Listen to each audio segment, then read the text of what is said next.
как правило, третье воскресенье месяца, сегодня первое. В ноябре будет вторая беседа, будет присутствовать Владыка Екатерин с темой молитва. И, как я сказал, мы сегодня делаем предварительную первую презентацию проекта о новоучениках и исповедников земли просиявших. Поддержана эта инициатива грантового фонда православного инициатива, изданная баннер, продолжая выставка, которая будет передаваться по приемам, и написана статья. Вот, является частью данного проекта. Когда мы приступали к работе над этой статьей, над этим материалом, естественно, надо было выбрать какую-то общую линию, как подойти, как рассказать о тех людях, которые совершили свой подвиг исповеднический в те времена.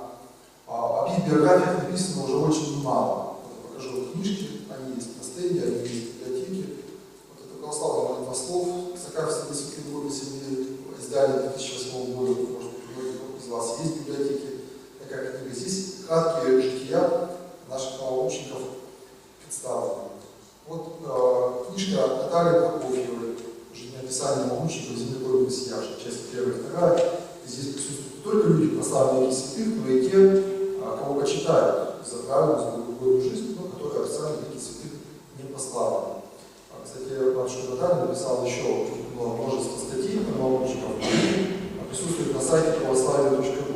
Там можно найти прямо по ее имени очень глубокие, интересные исследования. Она встречалась сама с их родственниками, с их потомками, с их соотносельчанами. Там представлены фотографии, вещи из личных архивов и так далее. Очень интересный материал, советую ознакомиться. Последняя книга, которая выходила в прошлом году, в 2017, это книжка «Новоученики, исповедники в земле просиявшие».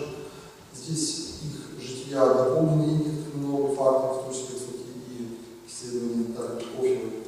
Здесь отредактированная версия Акафиста новоученикам, исповедникам.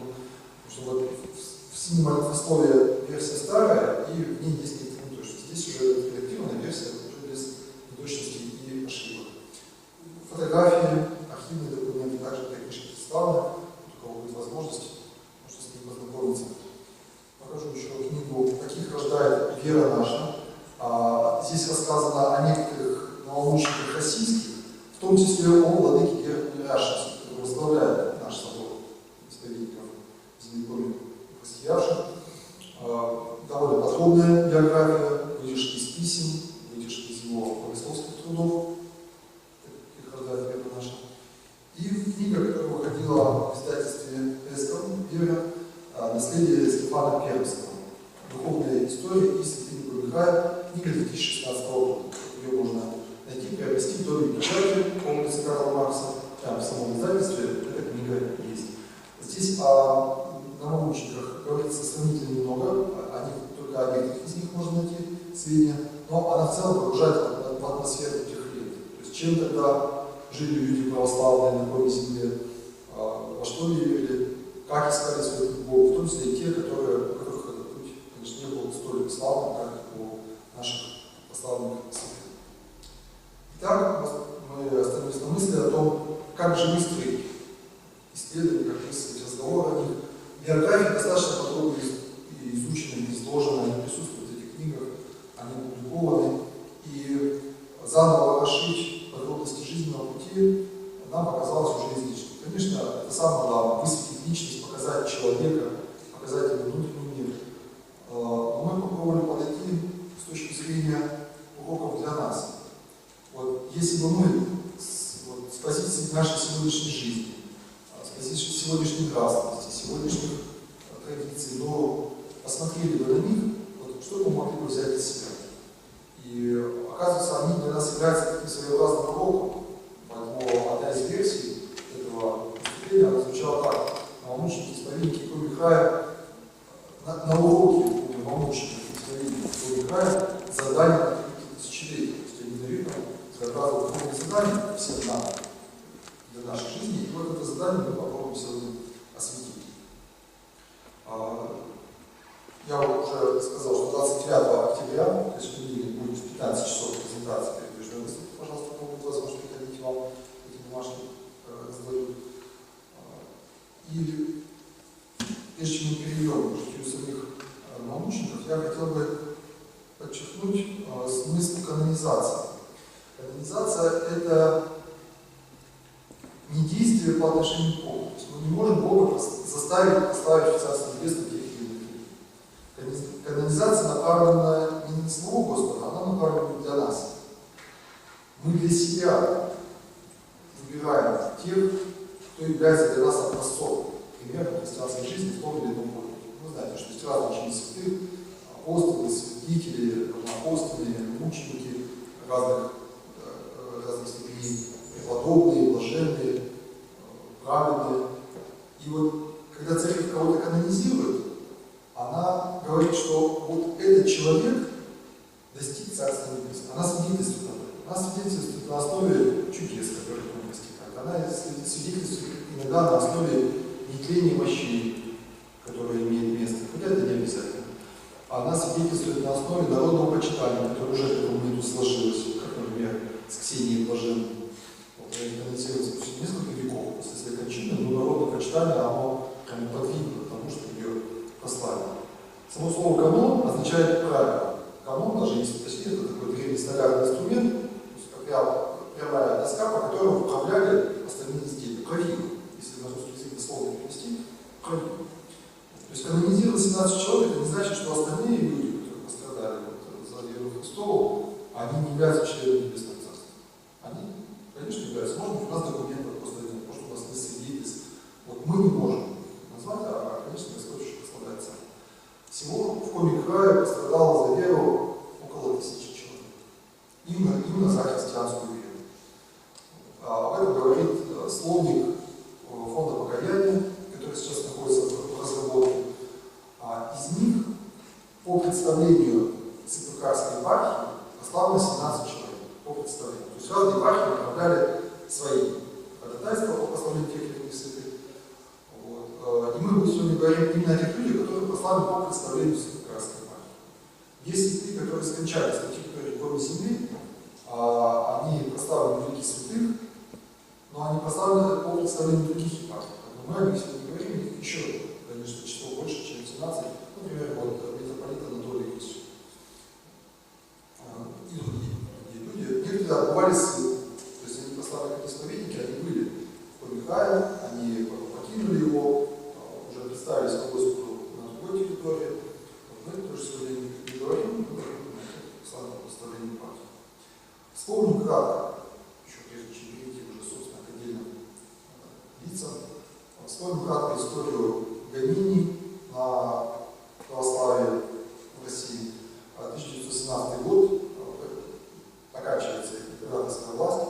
Именно тогда собирается поместный собор, которого церковь ждала более чем полвека. И во время поместного собора, когда уже происходит, уже после революции, приходит донесение из Киева, что когда вот члены собора в начале 1918 года разъехались на рождественские каникулы, что там был зверски убит митрополит Киевский Владимир. И тогда уже совершаются службы в его память, и тогда уже восстановили одно из воскресений, ближайших к дате его кончины, считать днем почитания памяти всех пострадавших веру, потому что он уже был тогда не первый. Но его гибель, она имела самый громкий пример. В 1919 году начинается кампания по вскрытию мощей. Новая власть ополчилась именно против народного почитания вот этих святых в виде мощей, их было очень много. И официально шли вскрытия. Иногда это священнослужитель оборачивает даже к молитве, как Афанасий Сахаров, когда пришло распоряжение, потому что надо завершить в храме, где он служил, открытие мощей, свидетельствования. Они исполнили это распоряжение, они достали мощь, поместили их в храм, и сами перешли служить молитву. То есть они таким вот остроумным способом осуществили это скрытие мощей. В 1922 году начинается кампания по изъятию церковных ценностей. Можно подробно с этими историческими событиями ознакомиться. И, пользуясь случаем, власть осуществляет аресты и показательные процессы и расстрелы многих священнослужителей и мирян, которые сопротивлялись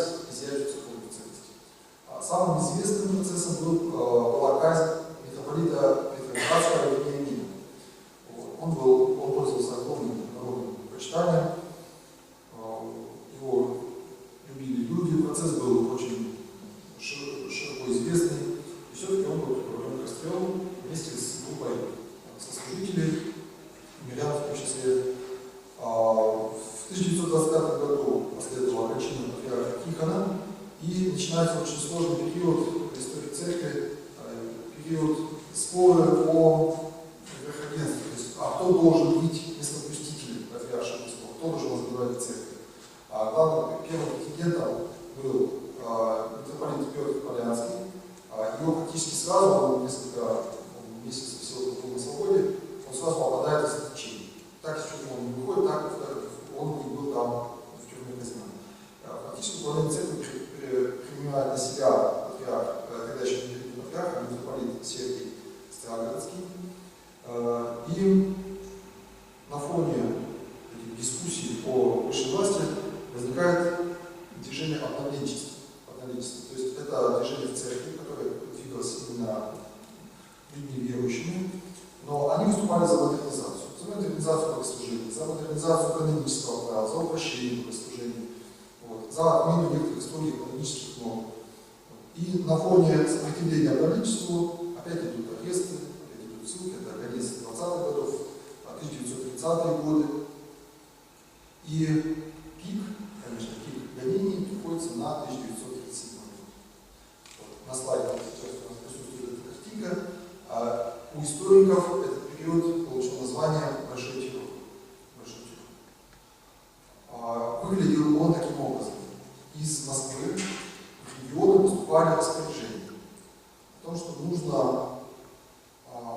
подвергнуть репрессиям определенное количество людей по двум категориям. Категория А и категория Б.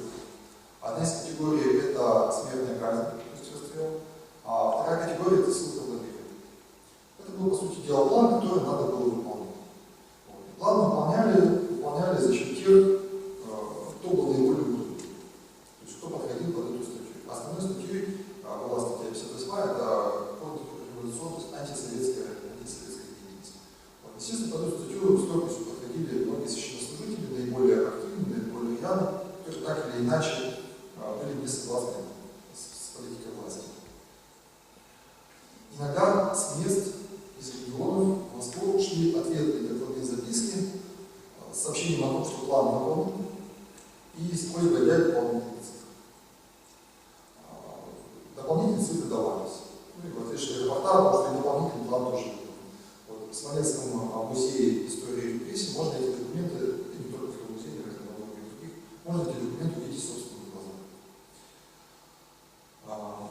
До сих пор спорят специалисты, то есть нет однозначной точки зрения, почему, с чем было связано проведение большого террора.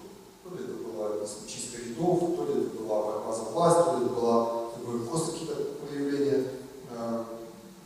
шизофренические, психологические. Сказать сложно. Здесь на фотографиях Сыктывкарская тюрьма НКВД, которая использовалась для допросов, а может быть и для расстрелов, сейчас точно сказать не можем. Официальное место расстрела, конечно, было за городом, но есть сведения, что непосредственно ими тоже отдельные расстрелы отдельно совершались. Так она выглядит снаружи. Она находится от нас буквально несколько сотен метров. Она не огорожена никаким забором, нет желания со стороны торгового центра «Звездный» через калиточку любой может пройти. Напротив «Звездного», там где магазин оружия, может зайти во двор и ее увидеть. Прямо за зданием Национального музея. Это часть бывшего политического дома. Она двухэтажная. Как выглядит камера? Она очень маленькая, буквально 2 на 2. Видите, здесь табуретка металлическая, монтированная в пол. В таких камерах шли допросы, в таких камерах содержались. Аресты, допросы были очень короткие по времени. Они продолжались буквально несколько дней. Арест 4, 5, 7 дней, приговор расстрел. Единственное, что дело священной дружины, так называемой священной дружины, в рамках которого был расстрелян владыка Герман Яшинцев, оно было несколько более длительным по времени, потому что было важно именно раскрутить такое дело, вести эти допросы, показать, что обнаружена целая группировка. Вы знаете, что священная дружина это было надуманное дело. То есть, так, в одном из писем было названо сообщество верующих, священная дружина, христиане, священная дружина. Это было истолковано как подпольная контрреволюционная организация. Ну и, соответственно, все, кто к этому был участником, все были арестованы и подвергнуты репрессиям. Немножко закончим разговор об истории, потом перейдем к разговору 1943 году происходит коренной перелом в жизни.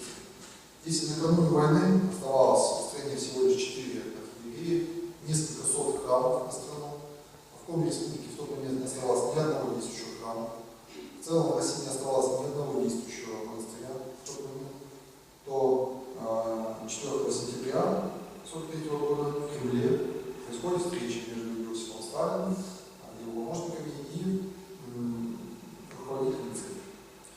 И руководство страны дает установку на посаждение церкви. После этого проходит поместный собор, митрополит Сергий становится патриархом, возвращаются иерархиереи, многие архиереи, священники, продолжается несколько лет, возобновляется издание журнала Московской патриархии, дается разрешение на открытие богословских курсов.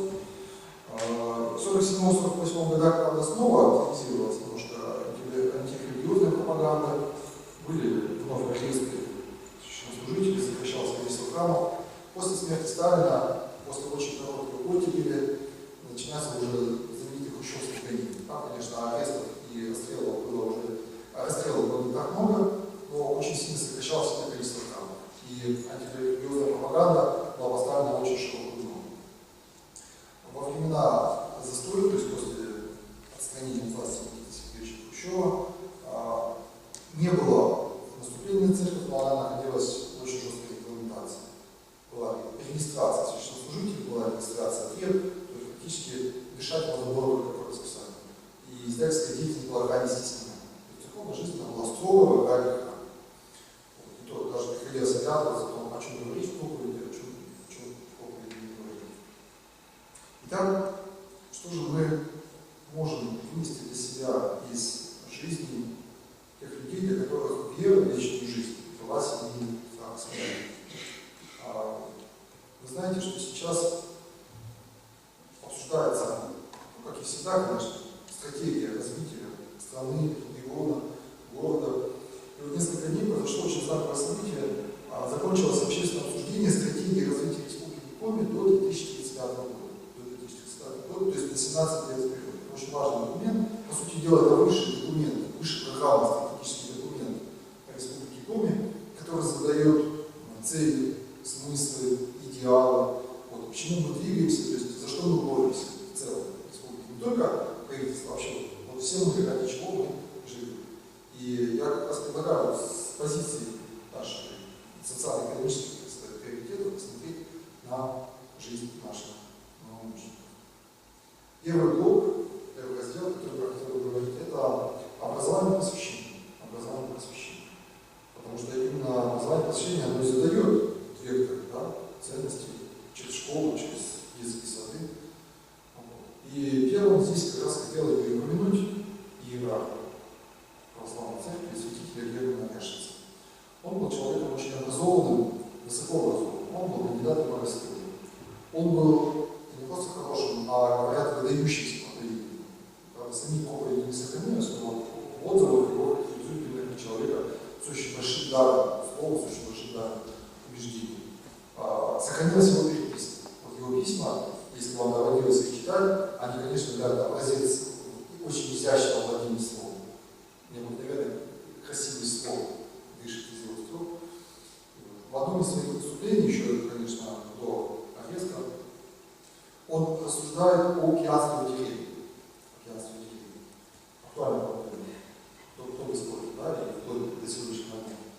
Кто или что способно освежить, оздоровить вот эту больную атмосферу. Конечно, свет просвещения, говорит он, страшно всякое духовное мнение. Но вот этот цвет просвещения, он в деревне еще очень слабо мерцает. Когда образование поступало в деревню. Но руководители, то есть посетители, они должны быть христиански настроены. Вот. Мне кажется, здесь речь идет о том, что свет просвещения, он должен исходить от Бога. Говорят, что всякое добро, которое не санкционировано, то есть которое идет не из должного источника, оно уже является искаженным добром, то есть оно уже является просвещением. Вот. И также просвещение, если оно не имеет своим основанием, не имеет своим источником священное писание и религиозное учение, значит, оно ведет человека туда. Вот, например, понятие свободы. Ведь мы традиционно понимаем свободу как возможность действий вседозволенность. Вот возможность делать то, что я хочу. Вот если я что-то хочу, и мне никто не мешает, то это и есть настоящая свобода. Мы в прошлом году с вами об этом говорили, у нас даже целая встреча была посвящена. А ведь Евангелие дает нам гораздо более глубокое понимание свободы. Настоящая свобода – это свобода от греха, свобода от зла. И эту свободу дает человек, приобретает через рабство Богу.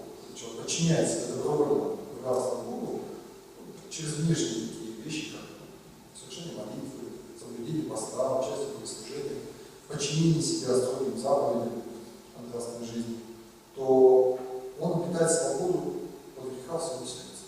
Свободу в том числе от тяги спиртного, свободу от наркотиков, свободу от зла, свободу от зависти, от жадности. То есть от всех тех страстей, которые теснят человеческое сердце. Когда в сердце живет грех, сердце сжимается, ему тесно, оно не чувствует простора. И вот эта вот боль, наверное, она и заставляет человека искать утешение, в том числе от любви, правда? Если бы мы вот это понятие свободы, глубокое, нравственное, духовное, христианское, преподавали бы на всех уровнях образования, наверное, эти проблемы бы отступали от нас.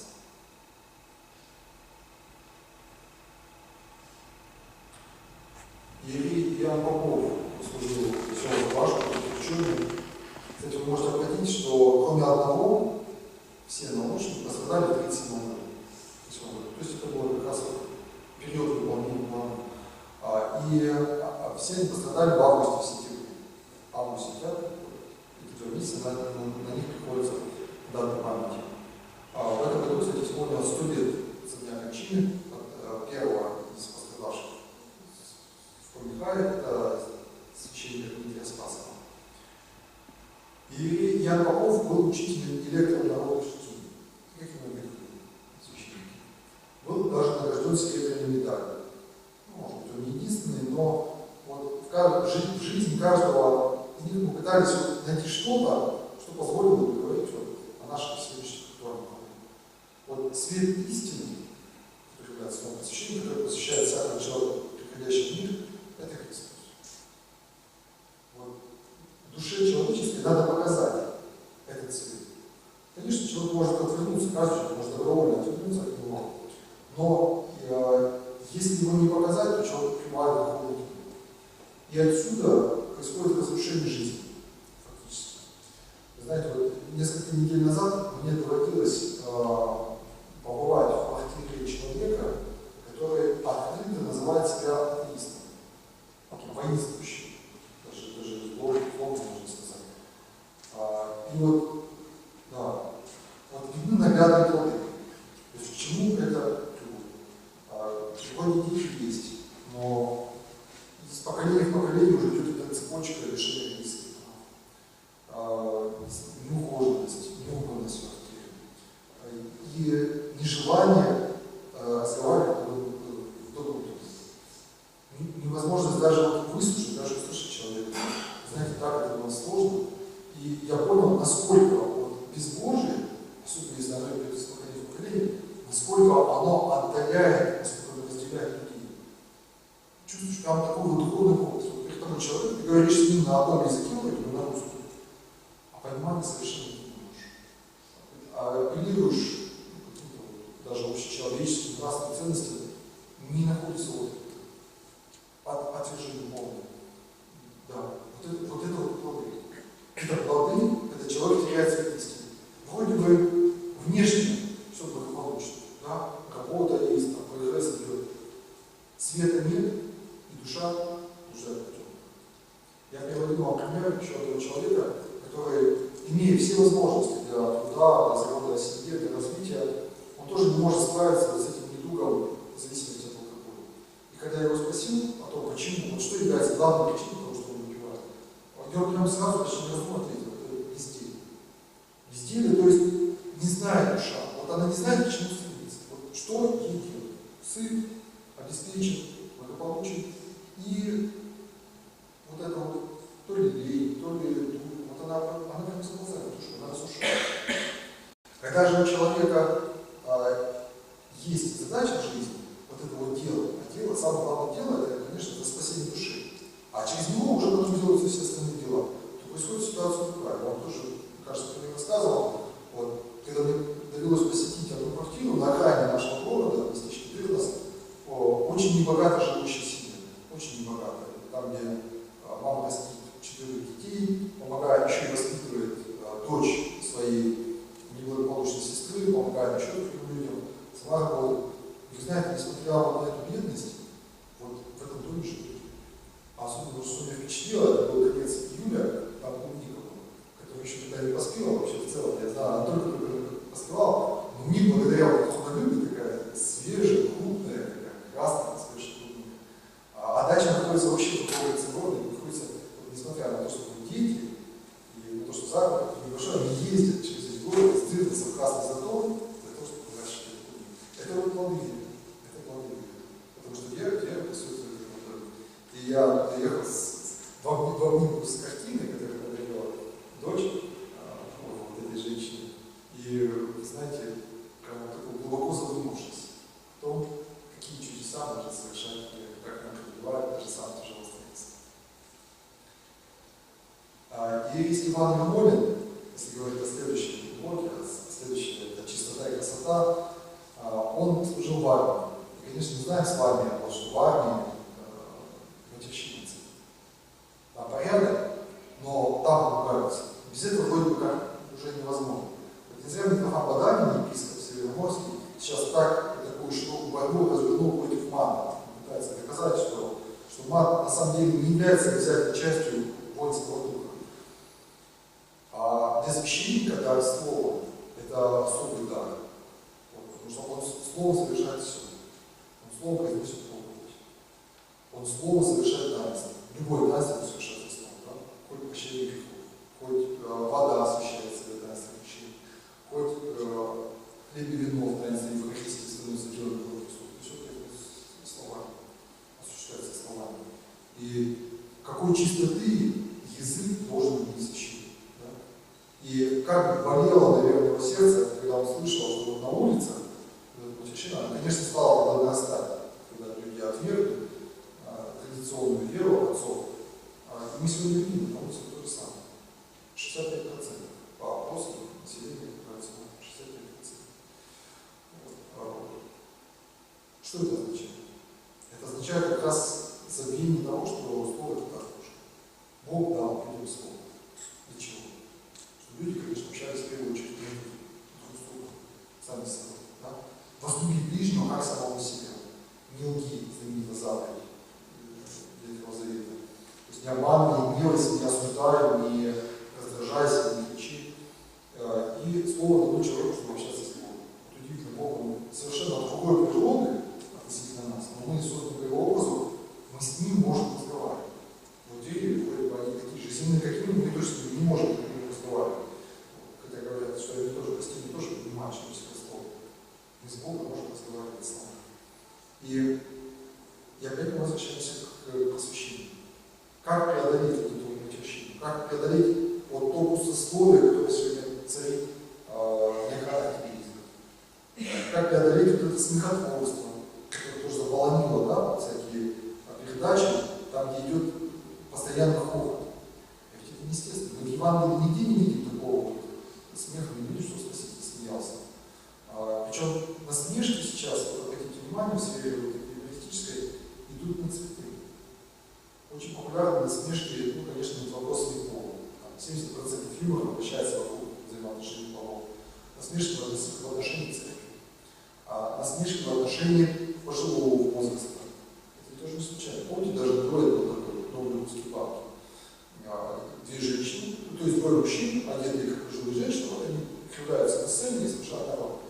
Ведь, по сути дела, разрушается наш архетип, разрушается такое присущее нашей душе почитание человеку почтенного возраста.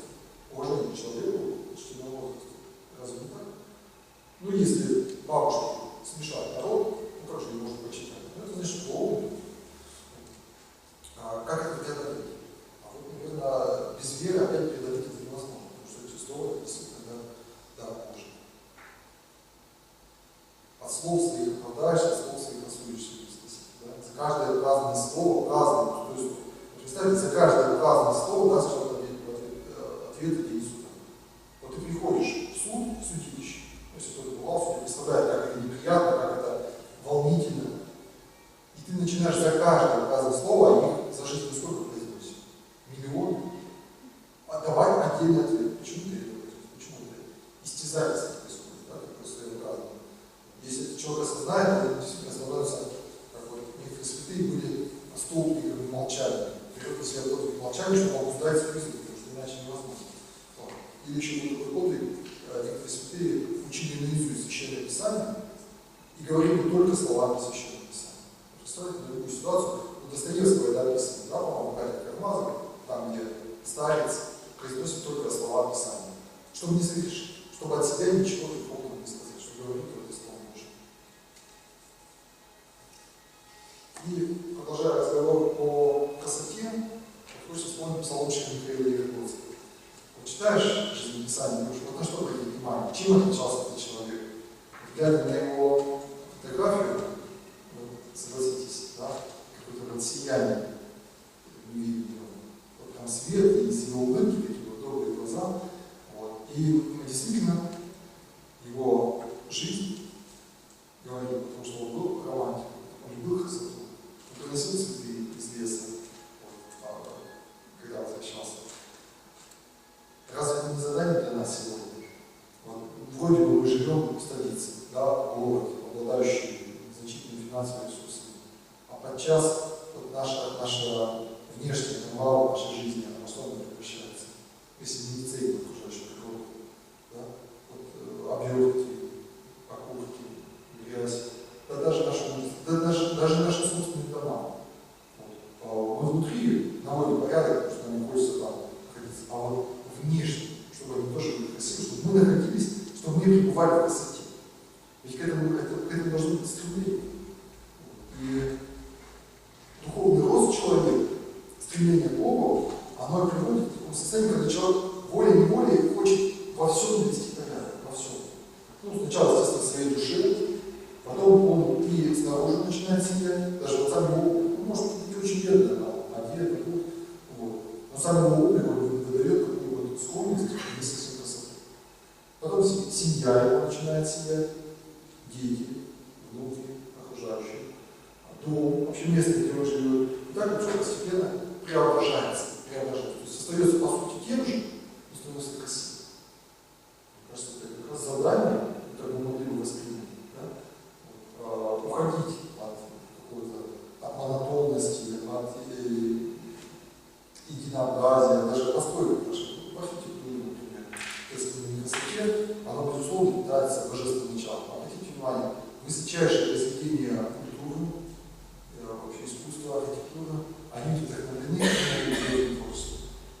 Вот этим летом мне довелось побывать в Пермском крае и совершать службу в городе Чайковский. И там отец-диакон в этом храме, он музыкант. Причем он заканчивал консерваторию. У него высшее образование музыкальное. И когда мы беседовали после службы, я его спросил, говорю, ну как вы пришли к вере? Через музыку, наверное. Он говорит, да, вы представьте себе, через музыку. Говорит, когда я учился в 80-е годы, мне казалось, что я знаю всю музыку, которая вообще написана в нашей стране. Я все переслушал, я совсем забыл. Но когда вот в конце 80-х вот, церковь получила свободу, стали вот, издаваться книги, стали выходить из архивов вот эти духовные музыкальные произведения, я был ошеломлен. Потому что я услышал такую красоту, которую я до этого не постигал в произведении. И тогда я стал искать, где источник? Вот что вдохновляет людей создавать вот такие музыкальные произведения, которые выше всего, что я знал до этого. Вот. И вот так я, представьте, вот себе пришел к людям, да, и теперь красоту уже обрел самому храме. Он руководит, когда на службу руководит хором, ты, конечно, вот слушаешь, и вот эта красота пения, она тоже очень впечатляет. А еще теперь довелось побывать в городе Новороссийске, там тоже кафедральный собор, и поет хор. Знаете, если кому-то доведется, обязательно сходите в Успенский собор, побывайте на службах, особенно в праздничных и воскресных. Вот это действительно очень красивое пение. Ну, как вот вспомнить послов князя Владимира, когда они сказали, да, мы не знаем, мы были на земле или на небе. хосписе, от благоухания, от звуков, они не знали, где они находились. Я их понял. Вот находясь в этом соборе, я понял те чувства, которые были присущи. И очень радостно сказать, что руководит этим хором уроженка нашего города Сыктывкара, да, который вот со своим супругом, тоже диаконом проживает там, в Новороссийске, и она является архиепископом. Дочь священника нашей Сыктывкарской епархии. И продолжая разговор о чистоте, обратим внимание на жизнь иерея Палладия Полкова. Виженском районе он служил, село Кам, после Морча. Он учился на врача. Вот он выбрал себе эту стезю, хотел быть лекарем, но он стал священником. Вот. С точки зрения здоровья это больше помощь народу или меньше? Обратите внимание, что в Евангелии больше всего чудес Господь творит именно в виде исцеления. И множество больных исцелил там. Исцеляет этого человека, исцеляет этого. Почему? Потому что болезнь – это проявление греха. Болезнь – это проявление греха. Всякая болезнь есть последствия греха. Это может быть личный грех, это может быть первородный грех, то есть общая падшесть, свойственная людям. И когда Господь прощает грех, мы не видим вот этого прощения греха. Помните, как говорит расслабленного, которого спустили на землю? Он говорит, прощаются тебе грехи. А люди вокруг говорят, что он по какую, как можно прощать грехи? Он говорит, хорошо, тогда вот встань и ходи. Когда человек встает, идет, то есть он показывает этим именно вот исцеление. Исцеление свидетельствует, что человек избавлен от греха. Ну, конечно, своим покаянием, плюс молитвой окружающих за него, плюс благодатной силой Божьей. И поэтому основа исцеления – это Слово Божие. Когда человек сам производит покаяние. Поэтому врачи сегодня приветствуют, вот когда мы появляемся в больнице, вот, например, в реанимации в Важинской больнице, мне так понравилось, все врачи, они безоговорочно отпускают. Ну, у них есть, конечно, режим, они не говорят, там, круглые сутки ходите, но там с часу до время, милости просим, прям приветствуют. Я потом спросил, почему. А они говорят, да мы уже давно поняли, что от нас мало что зависит.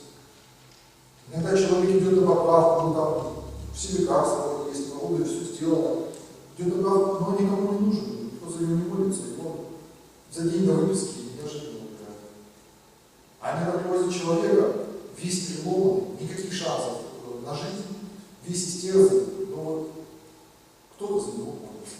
Мама приходит, там его выхаживает, растирает, друг тут приходит, его там, говорят, друг там какого-то был священник, и прямо тут и пришел, и помазал, там, и помолился, и, вот, и покрестил его. Вот. И безнадежно все идет. Поэтому молитесь. Если он вам нужен, дескать, то он будет жить. Да? Действительно, это получится. И, конечно, профилактика. Вот представьте, вы народ перестал жить.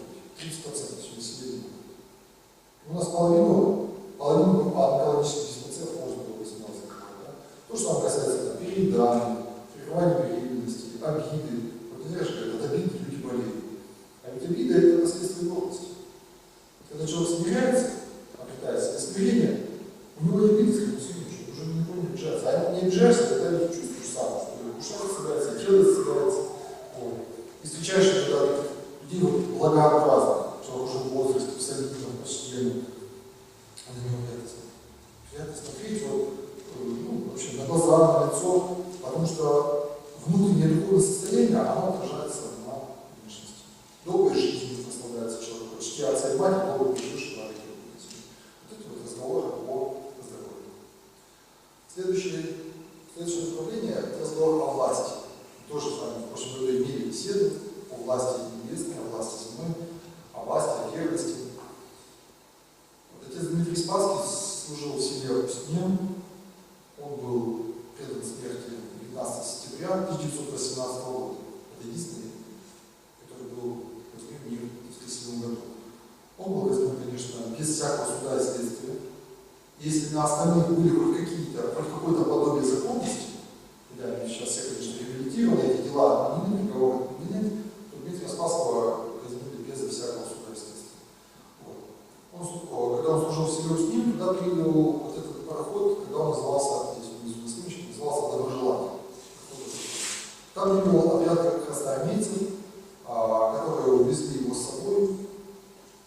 привязали на корме, связали его, издевались над ним, заставили потом вырыть его себе могилу и прямо там расстреляли.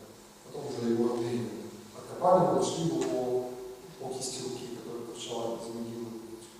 Почему не подчинился власти? Ведь церковь не отвергает власти. Всякая душа да будет покорна высшим властям, ибо нет власти не от Бога, существующие же власти от Бога установлены, говорит послание к Римлянам апостол Павел. То есть власть законная, она может требовать и не должна требовать себе подчинения. У нас сегодня какие-то крайности есть представления в отношении же церкви власти. Кто-то говорит о том, что вот если нет православной монархии, то вроде как и церковь уже не церковь. Церковь как будто бы получает легитимность от власти. Это не совсем, конечно, правильно, потому что во времена императоров-гонителей не было христианской власти, церковь не существовала. Кто-то говорит о том, что наоборот, государство не светское, церковь отделена от государства, поэтому то, что там храмы на территории Кремля, или о том, что священники в тюрьмах, или еще какие-то, или в общественных советах, этого быть не должно.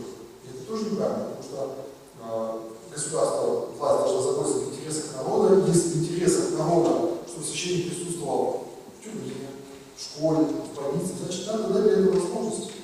Церковь же не борется за власть, она же не стремится к тому, чтобы поставить своего главу государства, своего президента, своих людей в другу. Церковь этого не делает. Она просто заботится о духовном состоянии народа. Поэтому речь идет о сотрудничестве, а не о, как говорят, священнике. Ну и церковь, то есть власть, которая полагает себе основание, то есть которая пытается в Боге, не в Боге искать свое основание, она не долговечна. Она, Господь не попускает быть, но она закончится. И закончится бесславно. Поэтому власть должна в духовном смысле, в идейном смысле, она должна опираться на веру народа. Тогда она будет крепка.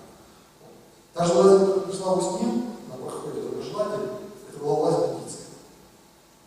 По всему селу были стоны, крики, грабеж шел.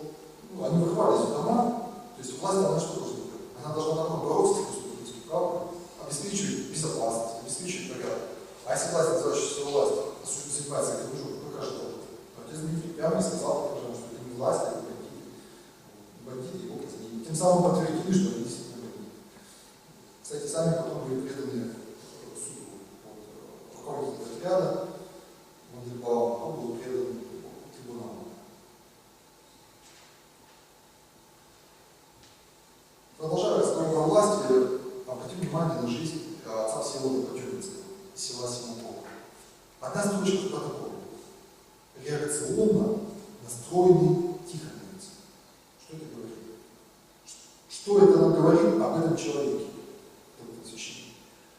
Тихон, патриарх Всероссийский, был избран на соборе 1917 года после 200-летнего отсутствия патриарха на основе 34-го апостольского правила, что епископам всякого народа подавать знать первого в них и признавать его как главу, и ничего превышающего власть не творить без его рассуждения.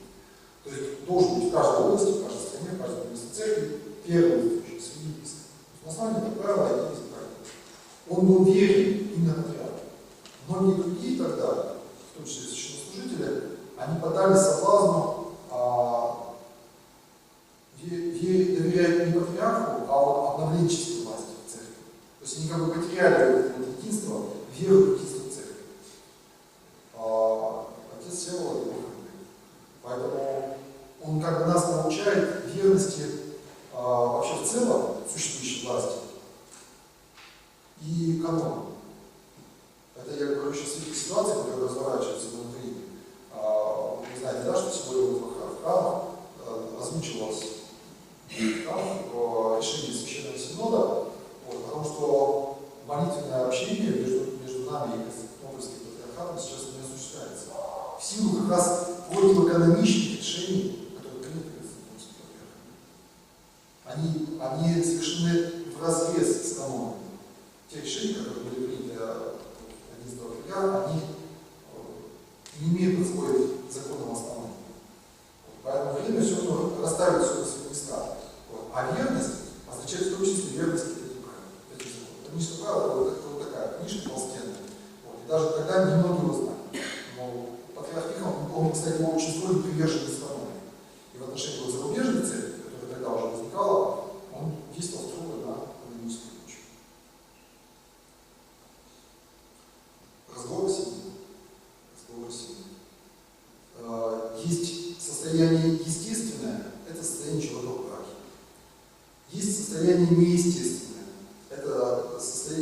человека, ну, допустим, в незаконном браке, ну, скажем так, не буду сожительства, да?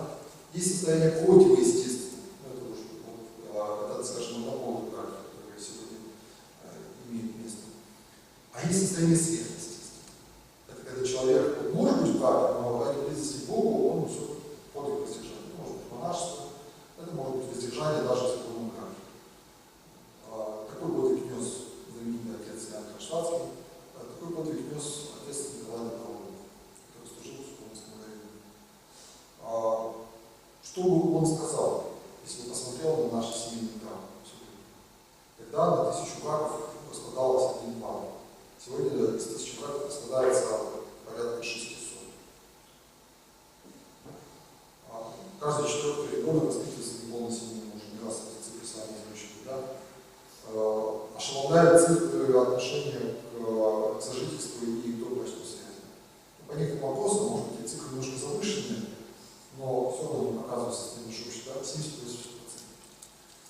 Как это преодолеть? Как к этому отнестись? Как исцелить потомство от этого развращения? Мы знаем, что сластолюбие – это один из тех грехов, которые владеют человеком.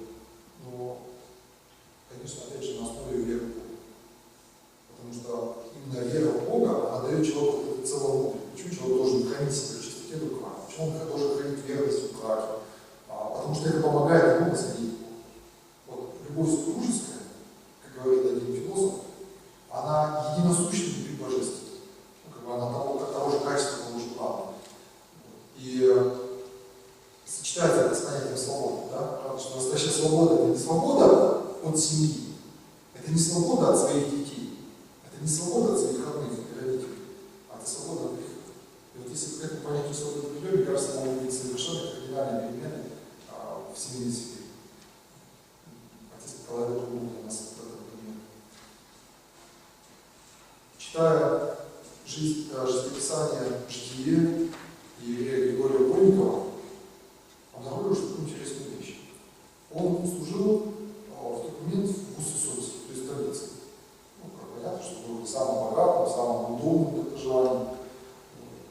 А его отец, служит тоже священником, он рассказывал себе Сюрпы. Отец умирает, и делегация жителей села Сюрпы приглашает его служить на место отца. Пожалуй, это повод обратить внимание именно на понятие отца. Да? Вообще важность отцовства в нашей семейной ценности.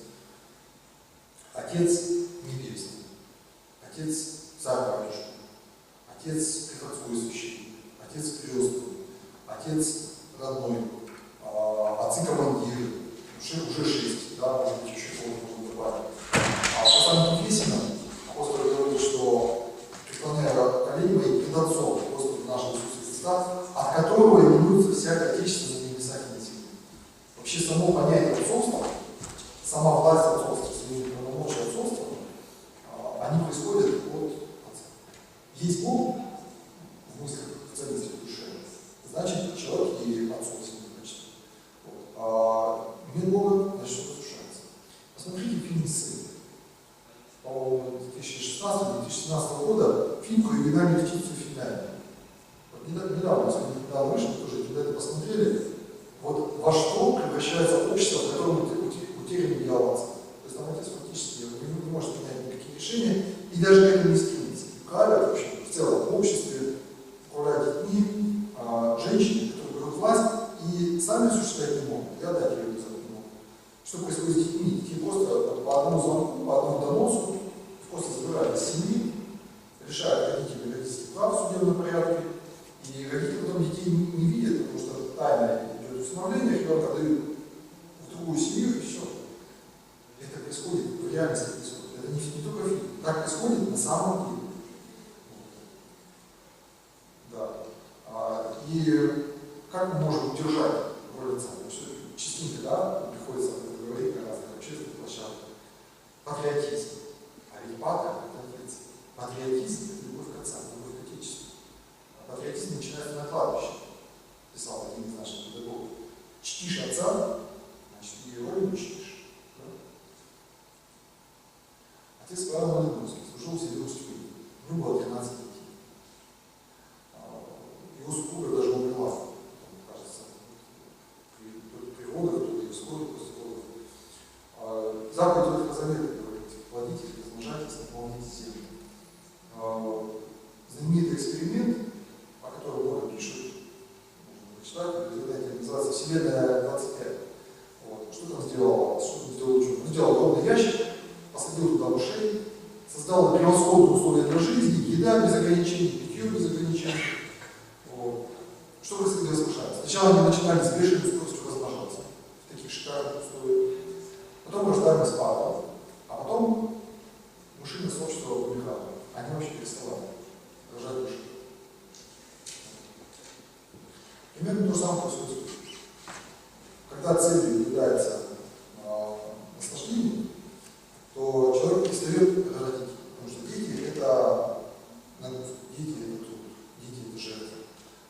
Вот. За рубежом, да и у нас уже в России, вот даже в социальных сетях, и популярное движение child free. То есть идея жизни без детей. Это двойной доход и что с этим делать? Как сделать так, чтобы мы хотя бы, чтобы наш народ не уменьшался? Конечно, осознать вот эти слова: плодитесь, размножайтесь, наполняйте землю. Бог нам дал это задание. Мы детей рожаем не для государства.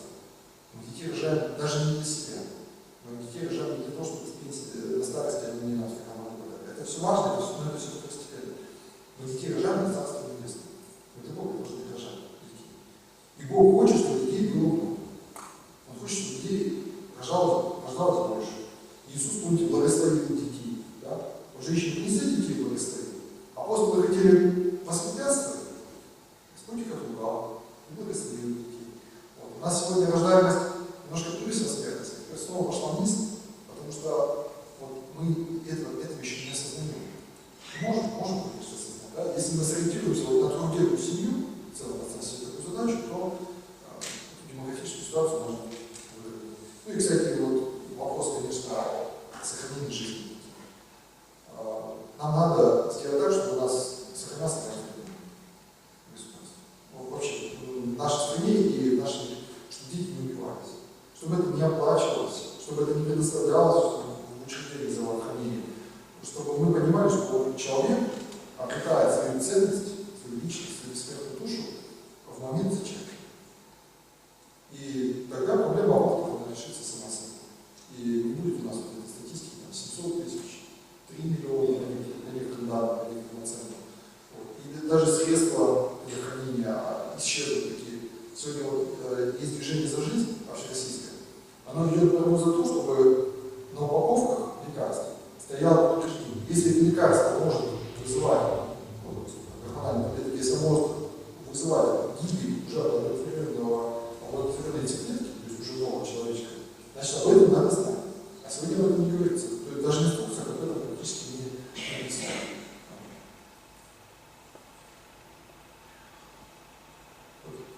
Еще одна тема, которая владеет нашими умами и в которой нам могли бы быть учителями, наставниками, наши святые, это, конечно, экономика.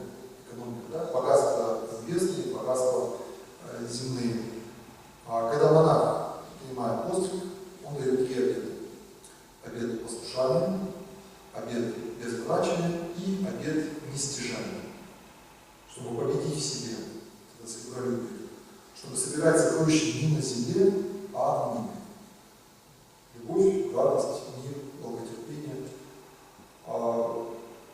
Можем ли мы к этому прийти? Я думаю, что можем. Конечно, сегодня экономика владеет нашими умами. По вопросу спрашивают, почему распадаются семьи? Ответ один – экономика. Безработица, нехватка жилплощади и так далее. Что вас тревожит больше всего в жизни, спрашивают? Экономика, рост цен и так далее, и так далее.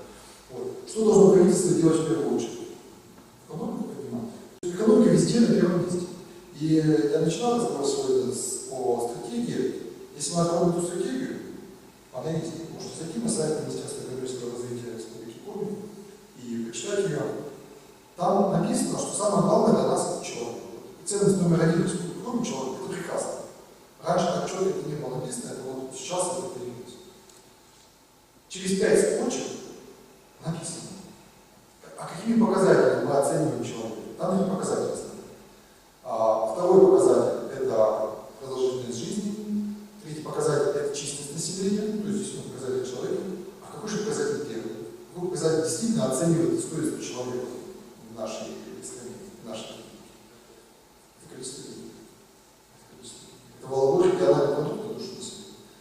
чем человек богаче, тем он подразумевается, полагается, что он ценит. А показатели благополучия семьи там, это понятно, что человек становится человеком в семье, через любовь, маму, папу, да, через воспитание, он учится милосердию, он учится терпению, он учится воздержанию, он учится жертве любви. И я не хочу сказать, что у нас плохое министерство, упаси Бог, пожалуйста, так меня не понимайте. Я хочу сказать, что мы так живем, мы так мыслим. И когда вот в наших головах, вот во всех, это поменяется, когда экономика отойдет на второе, третье место, а на первое место действительно станет человек, его душа, его достоинство, его личность, тогда естественным образом все стратегические документы, они сами собой придут в порядок. Тогда люди скажут, а как мы можем записать ВРП на первое место? Нет, нет. Люди думают не об этом. Людей беспокоит совершенно другое. Давайте мы это запишем на пятое место.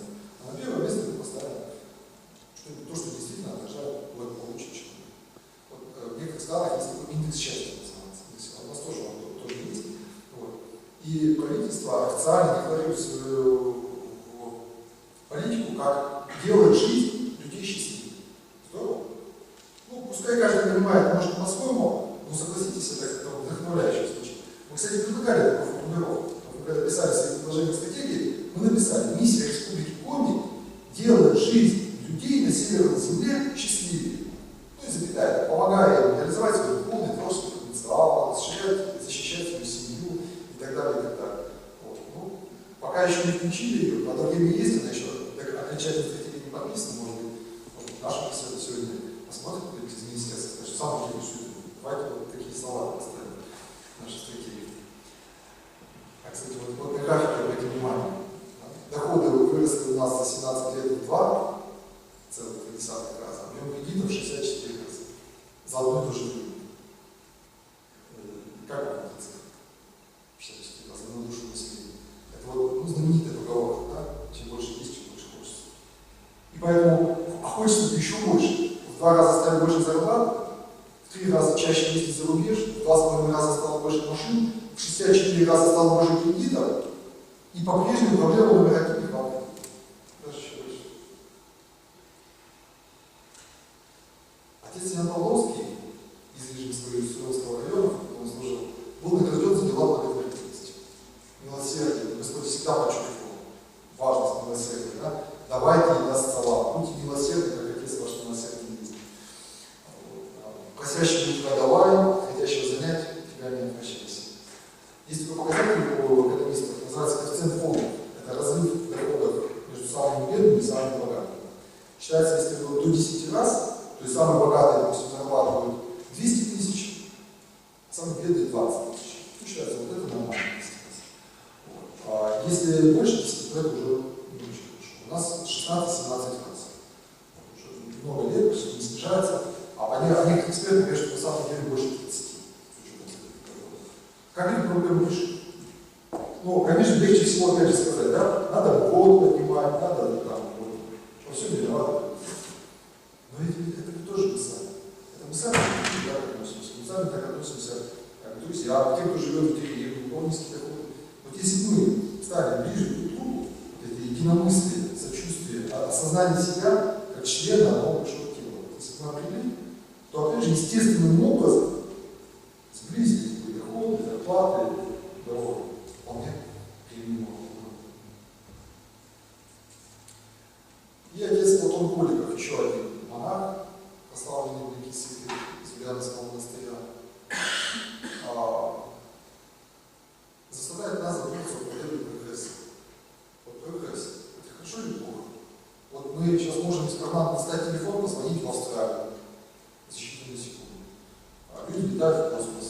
За 1,5 часа мы можем долететь до Москвы. Это плохо или хорошо? Люди научились вот, уже расшифровывать гены, ядерной энергией обладать. Это не хорошо, не плохо. Это может быть хорошо, а может быть плохо. Вот смотря какой человек. Вот дай все это плохому человеку, он пустит это на душу. Дай все это хорошему человеку, он пустит это на созидание. В интернете можешь найти пошлости. В интернете можно прочитать ВКонтакте люди прекрасные цитаты там распространяют, святых отцов цитируют. Это что же прогресс? Это тоже инновация. Ответ какой? Нет вопроса. А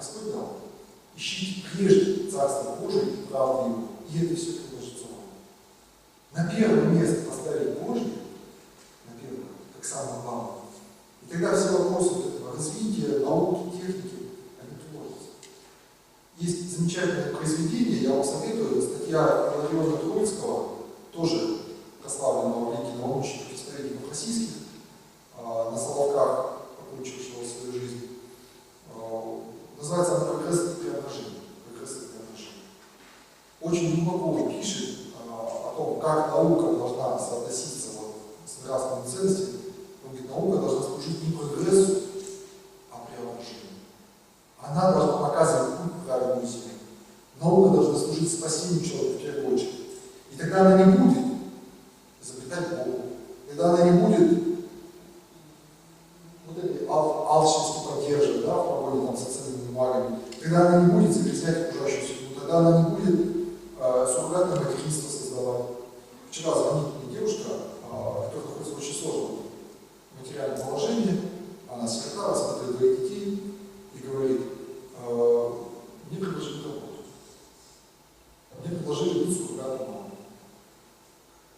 То есть я буду вынашивать чужого ребенка, мне буду платить 15 тысяч рублей в месяц. И когда я его рожу, я его отдам и получу еще. Я удивился, потому что я не думал, что до нас что-то произошло. Ну, в России это давно уже в целом закон приняли, но вот, пожалуйста, это реальность. Это реальность. С ней встретиться в человеке, предложили такое или другое. Но она намерена отказаться от этого. Но почувствуйте, как это близко уже к нам. Я говорю, вот представь, что ты согласишься. И родится вот этот ребенок. Ты родила его, все равно, хоть это не твои гены, не твоя плоть, но ты с ним уже сроднилась. Питался твоей кровью, твоими соками. Вот. Твоя душа уже с ним спаялась. И ты должна его отдать. Ты не будешь ждать, где он живет, как его зовут, кем он стал. Вот представь себя через 20 лет. Ты ежедневно будешь вспоминать, где вот твой сынок или дочка, да, вот что с ним. Ты не имеешь такой возможности. А у него, в свою очередь, душа, ну, может быть, ему скажут, что вот твоя мама на самом деле привела такое заблуждение, но он же с тобой уже сроднился. Он же будет искать тебя, ему будет говорить, что это твоя семья, а он чувствует, что это на самом деле это не его семья. Вот, может быть, источником семьи будет вообще другой человек. Выносила ты, воспитали третий. Что будет с душой такого человека? Церковь однозначно выступает против интерпретации, так же, как и экстракорпорам, бухгалтерия и так далее. И наука, если бы она питалась богословием по-настоящему, сегодня у нас так идет очень большое движение, то, конечно, она бы удерживалась от таких инноваций. Сегодня у нас создана научно-образовательная теологическая ассоциация. Вы знаете, что высшая аттестационная комиссия, тот орган, через который проходят все диссертации, несколько лет назад включил теологию в список научных специальностей. Теперь можно защищать официальные диссертации по богословию. Здорово, действительно. У нас в университете появилась религиоведение, учат людей этому.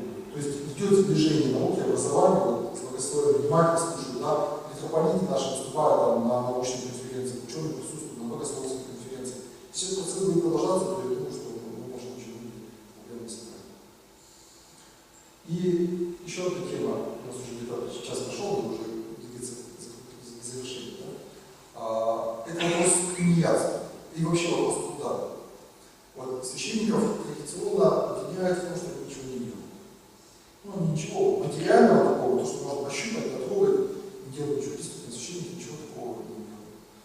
Вот. Точно так же ничего не делают. Это мне в лицо сказал один таксист. Я ехал к больному человеку, он говорит, ну что вы ездите? Вы же ничего не делаете. Я говорю, а вот вы музыку слушаете, а она что-то делает? Ну, вот она что-то делает такое, что мы можем съесть, в карман положить. Он не нашел, что ответить. Ничего не делает учитель материально. Часто ничего материально не делает врач.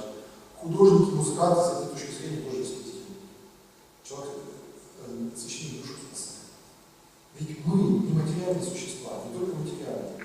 Мы же не собаки, не слоны. У нас есть тело, его надо кормить. У нас есть душа, ее тоже надо кормить. Душу не накормишь ни майками, ни морем, ничем другим. Душу надо кормить словом. Душу надо кормить вообще без Бога. Священник это и делает. Проповедует, совершает службу. Вот. Отца Николая Шенкова обвинили в том, что он бездельник.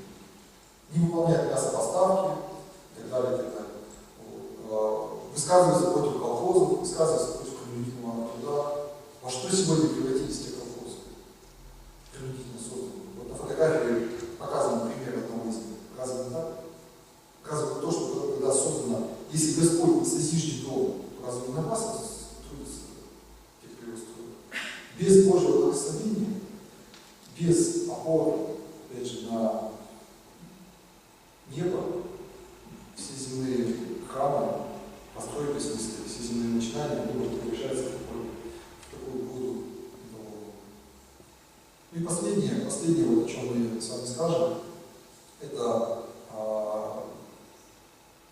немощная Божия сильнее человека. Вот есть человеческая сила, оружие, деньги, власть, а есть Божья сила. Она заключается в смирении. Единственная женщина 17, монахиня Елизавета Пирогина, монахиня Бутовского Христовоздвиженского женского монастыря. Простые слова она говорит. Ну вот, знаете, вот действительно благородство какое-то, согласитесь, в этих словах дышит. Виновные, если ни в чем не считают. Ну, ее обвиняют, как и всех остальных, в борьбе против власти. И отдача каких-либо показаний свидетельств против существующего порядка отказывается. Вот эта вот сила, она прям светится, да, правда. Поэтому вспоминаем слова с этого послания к Римлянам, что Бог избрал немудрых мира, чтобы посадить мудрых. И немощных мира избрал Бог, чтобы посадить сильных. И незнатный мир, и униженный, и ничего не значащий избрал Бог, чтобы упразднить значащий. Для того, чтобы всякая плоть не хвалилась перед Богом. Действительно, Господь избирает своих апостолов рыбаков. Они не учились никаким премудростям, ни философским, ни научным, но они оказались сильнее всех философов, всех мудрецов. И так продолжалось во все времена. Как пишет остроумно святитель Игнатий Причинов, из схватки овец и волков овцы вышли решительными победителями.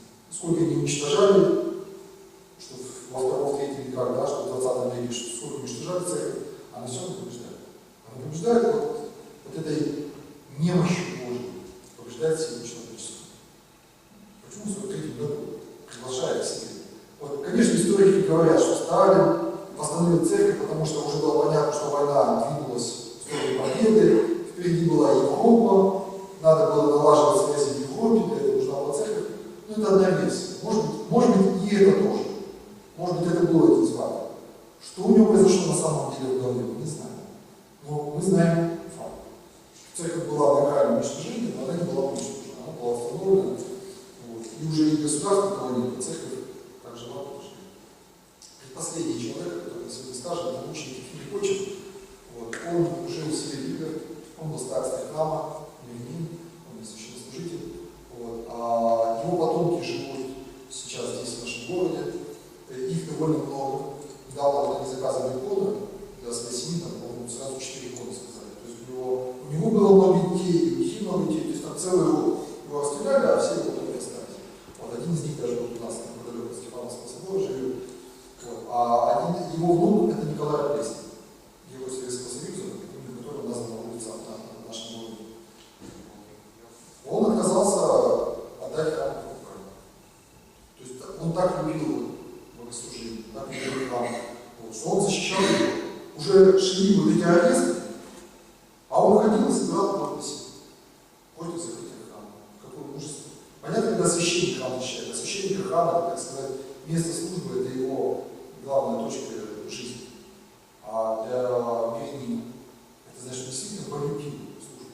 Сегодня мы как-то часто ходим от храма, да, мы говорим, ну вот, дома помолюсь, там, иногда в храм хожу, редко хожу в церковь, так вот, часто мы говорим. А в храме, ну, Бог нас стоит, мы же тоже, мы тебе стоим. Нам надо вот, одеться, прийти, постоять, вот это вот надо, чтобы соединиться с Богом. В храме все совершается, в храме слово проповедуется, в храме нравится совершается. Вот. Поэтому сегодня вроде уже век, когда люди из домов не выходят, через интернет молоко себе заказывают, и еду, и общаются вообще всю жизнь. А все равно храм строится, да, потому что нужно, вот, чтобы было здание, чтобы была красота. И не просто здание, а здание такое совершенно нефункциональное, в котором ничего нельзя хранить, в котором ничего нельзя производить, в котором люди просто общаются с Богом.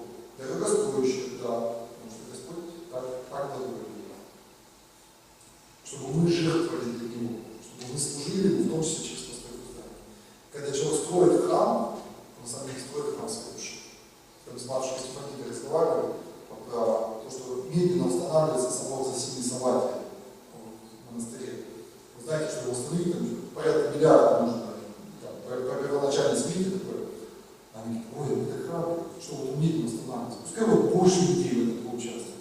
Кто-то приехал покопал, кто-то приехал там какую-то денежку пожертвовал, кто-то приехал просто пожертвовал, помолился. И когда под малыми трудами, пускай, как идет, так идет. То есть куда нам спешим? Вот. Это людям нужно. Нам не нужно, чтобы поскорее откроется и забыть. Мне кажется, это очень правильно. Ну и последний представитель наших научников, это научник Павел Великий. Он нам о чем говорит? Он нам говорит о верности. Ведь он вернулся в церковь после участия в Февральской революции.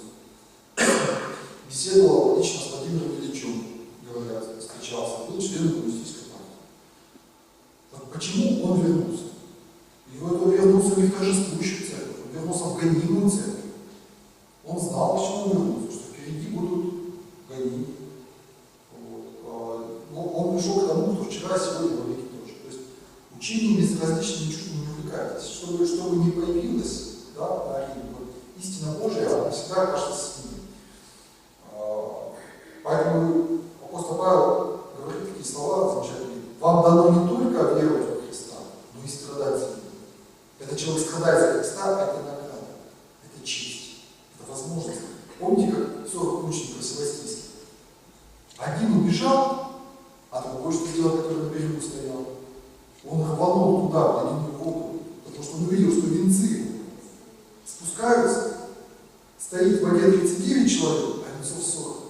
Это значит, можно один венец получить, и он убежал, стал мучеником.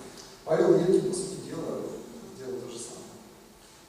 Итак, вот возвращаясь к исходной точке нашего разговора, то есть, а что сделать главным? Вот что нам записать в наших сердцах? Что нам записать в наших стратегиях? Вот как высшую цель нашей жизни. Причем, чтобы она подходила и верующим людям, и инаковерующим, и неверующим. Вот что есть какой-то такой общий базис. Вот мне кажется, что таким базисом являются слова о совершенстве. Будьте совершенны, как и совершенны Отец ваш Небесный. Мне кажется, мы должны поставить себе целью совершенствования. Совершенствование самих себя, совершенствование своей жизни, совершенствование вообще человека. Совершенствование человека должно быть главной задачей нашего развития.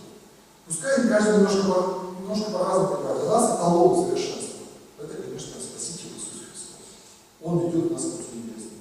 Пускай для людей неверующих эталоном совершенства будет там пример героизма, пример какого-то подвига в литературе и так далее, и так далее. Пускай так. Но это все равно что-то более высокое, согласитесь, чем просто объем экономического дохода на душу населения. Вот. Как сказал как-то Кирилл, говорит, за удвоение ВВП никто не перестанет без закона. То есть мы не готовы подняться под пули за удвоение ВВП.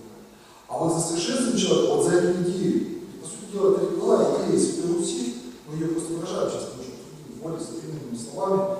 Вот. Если мы хотим, чтобы страна была великой, духом великой, не просто площадью, размером архитектуры, почему Россия великая? Потому что у нее идея великая. Почему мы Екатерина Сорокина называем великим социологом? Потому что у него идеи великие, а его идеи евангельские идеи. Он писал социологическим языком о том, о чем написано в Евангелии, о целом мире. Ну, если говорить о вопросах семейной жизни, поэтому он великий социолог. Хотя по объему трудов, как один из многих ученых. Но его имя мы называем близким. Так вот, если мы хотим быть великими и сами, и в плане семьи, и в плане республики и страны, то надо и задачи свои ставить великие, то есть запредельные. И пускай уже будет эпилогом к нашему разговору слова владыки Германа о том, что он и его сократия являются, может быть, искупительными жертвами. Вот, они должны были пострадать, они должны были стать вот теми агнцами, которые должны были быть закланы, да, по образу агнца Христа, вот, чтобы в том числе и нас от спасти от греха, проклятия смерти.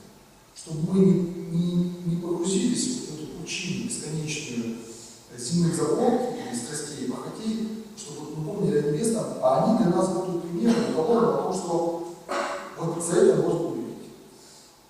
Если идею умереть нельзя, значит это дешевая идея. Значит, не надо. Она вообще ничего не стоит. За настоящую высокую идею должно пострадать смерти. Благодарю вас за внимание.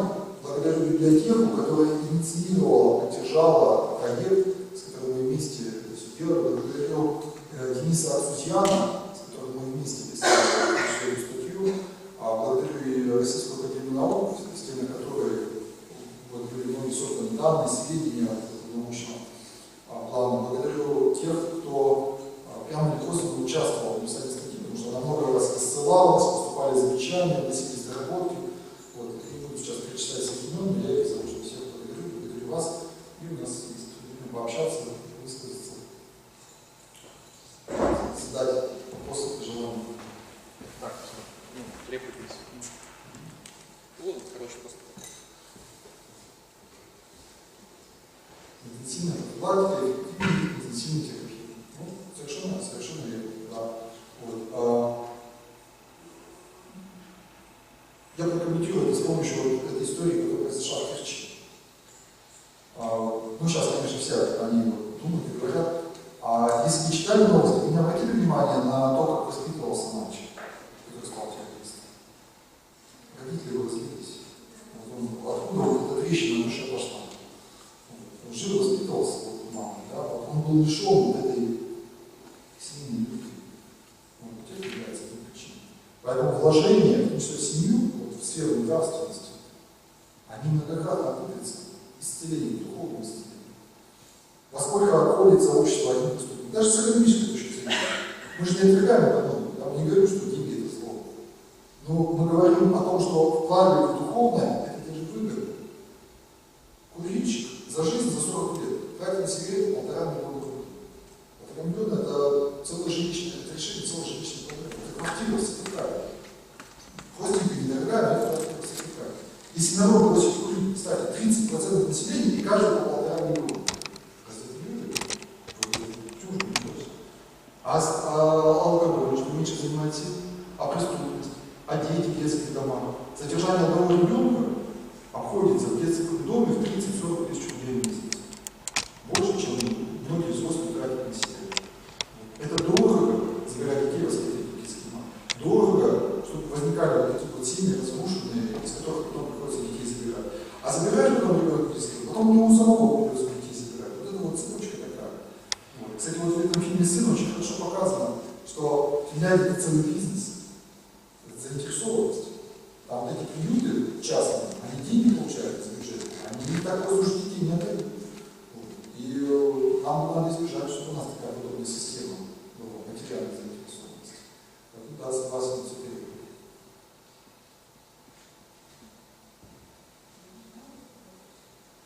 Пожалуйста.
на благо, то вот, от Бога бывал такой дар. Вот, прозорливость есть такое понятие.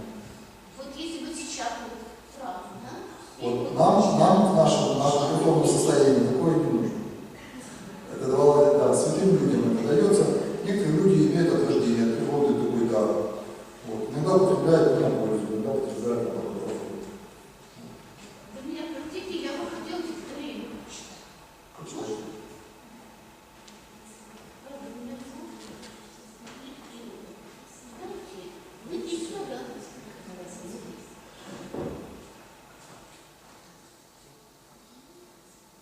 Сухой и жаркий выпал год, одну плачет весь народ. Посевы требуют воды, уже недолго до беды. Ведь погорит весь урожай, что делать вообще? Отвечай. Решил священник крестный ход. Но нас сдавай, зови народ. Попросим Бога о дожде, молитву отдадим в беде. Молитвы чудеса творят, когда от сердца говорят. Пришел весь город, стар и млад, и тот, кто нищий, и кто богат. Беда объединила всех. Эх, и вдруг раздался громкий смех. Ребенок зонтик прихватил и этим город насмешил. Зачем ты зонтик взял, внучок? Ты потеряешь, дурачок. Эх, дождя не будет, зря принес. Ты насмешил меня до слез. Священник это прекратил и так вниз заговорил. Зачем пришли вы, маловеры? Вот в вас ни капли нету веры. Все расходитесь по домам, не оскверняйте Божий храм. Молитвы в вере лишь творится, веры нет. Тогда смириться вам придется и беду принять. Беда поможет вам понять, что все Создателем дается и по заслугам воздается. Когда вы веру обрели, то сами тоже Создатель могли. Представляете, если столько народу помолилось, действительно бы дождь пошел, или сегодня, так завтра. Коль веры нет, урок примите, за все Творца благодарите. Еще одно есть очень поучительно. Один бродобрей подстригая клиентам беседу о Боге с ним вел. Понять не могу я такого момента, как Бог нашу жизнь до такого довел. Коль Он существует, коль вы говорите, что Он существует, откуда страдания, боль и война, как можно поверить, что Бог нам дарует убийство, несчастье, отсутствие сна? Поэтому я лично в Бога не верю, Парикмахер говорит. Иначе бы не было множества зла. Вот телебедный, я спорить не смею. Вот только вы лучше к окну поднимите глаза, смотрите. Дорожший, лохматый, сердитый идет человек средних лет не спеша. Коль он не стрижется и ходит небритый, могу вам сказать, парикмахеров нет. Ну как же, ведь я тут стою перед вами, любого клиента постричь буду рад. Ну что делать? Не идут они сами, а насильно нельзя, тут такой вот расклад. Так вы говорите, не ходят вам сами, вот так же и Бог терпеливо всех ждет. Когда вы найдете своими сердцами, тогда он и слезы все ваши утрет. Спасибо.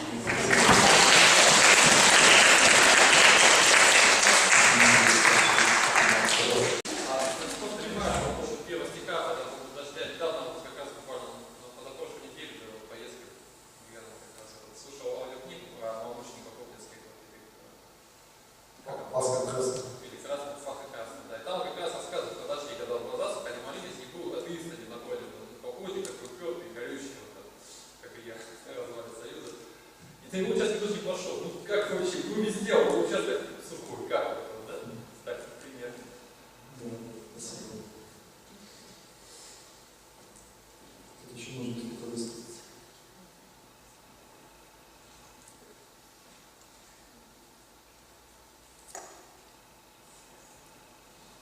Тогда будем заканчивать.